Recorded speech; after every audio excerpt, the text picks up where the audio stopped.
Hi everyone, నేను మీ సత్యనారాయణ గదిని. నేను ఇప్పుడు నా తోటలోని రూఫ్ గార్డెన్లో మొక్కలకు నీళ్ళు పడుతూ ఉన్నా. ప్రతిరోజు కూడా సాయంత్రం ఎంతో అలసిపోయి వచ్చినప్పటికీ మొక్కలకు నీళ్లు పట్టకపోతే తృప్తిగా ఉండదు. మొక్కలు నా కోసం ఎదురు చూస్తున్నట్టుగా ఫీల్ అవుతుంటా. మొక్కలకు నీళ్ళు పడతాయి, గ్రీన్గా ఉంటూ హెల్తీగా కనిపిస్తే చాలా ఆనందంగా అనిపిస్తుంది. ఎందుకంటే పెంచినటువంటి ప్రేమ అట్లా ఉంటుంది. సో ఇది నా roof garden, the Gavini's roof garden. ఈ రూఫ్ గార్డెన్లో నేను రకరకాలైనటువంటి మొక్కలను పెట్టుకున్నా. మరి ముఖ్యంగా మనం చూసుకున్నట్లయితే ఈరోజు మార్కెట్లో రసాయన మందులు లేకుండా ప్యూర్గా దొరికేటటువంటి వెజిటేబుల్స్ లేవు.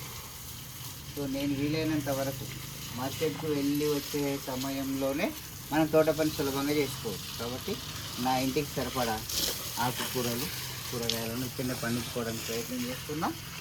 గత 15 సంవత్సరాలుగా నేను విజయవంతమవుతాను. కాబట్టి మీకు కూడా నా రిక్వెస్ట్ ఏంటంటే వీలైతే చిన్నగా, మీకు ఇంత ప్లేస్ లేకుంటే ఇలా చేయాలని కాదు, చిన్న చిన్న తొట్లు పెట్టుకోండి.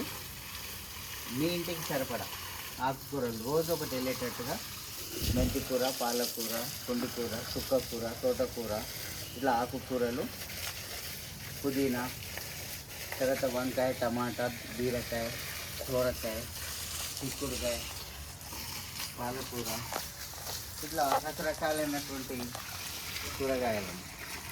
2 మిరప గంటలు, 2 టమాటా గంటలు, 2 వంకాయ గంటలు ఇవి ఒక కుటుంబానికి సరిపోతాయండి. పెద్దగా దీనికోసం మనం వ్యవసాయం చేయాల్సిన పని లేదు. చాలా ఆనందం ఉంటుంది. ట్రై చేయండి.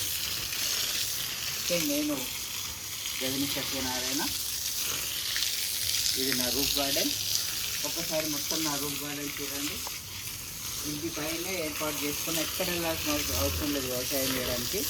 నా మీద నిన్నే చక్కగా చేసుకుని సాయంత్రం పూట చేద తీరుతూ పిల్లలతో ఆడుకుంటూ చక్కగా నా తోట పని నేను చేసుకుంటా ఉన్నా. మీరు కూడా వీలైతే ప్రయత్నించండి.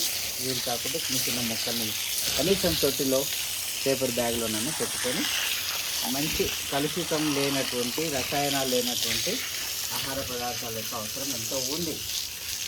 కాబట్టి మీరందరూ ప్రయత్నిస్తారని థ్యాంక్ యూ వెరీ మచ్ అండి. అందరికీ ట్రై చేయండి, బాగుంటుంది. మొత్తం ఒకసారి నా తోట చూడండి.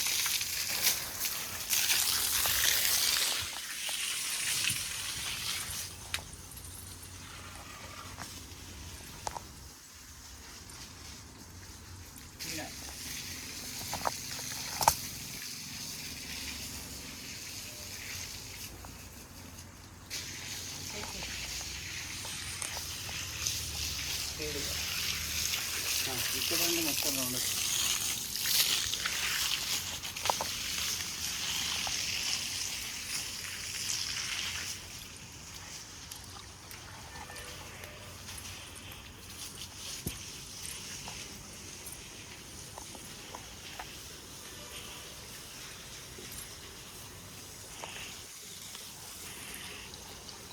Georgie.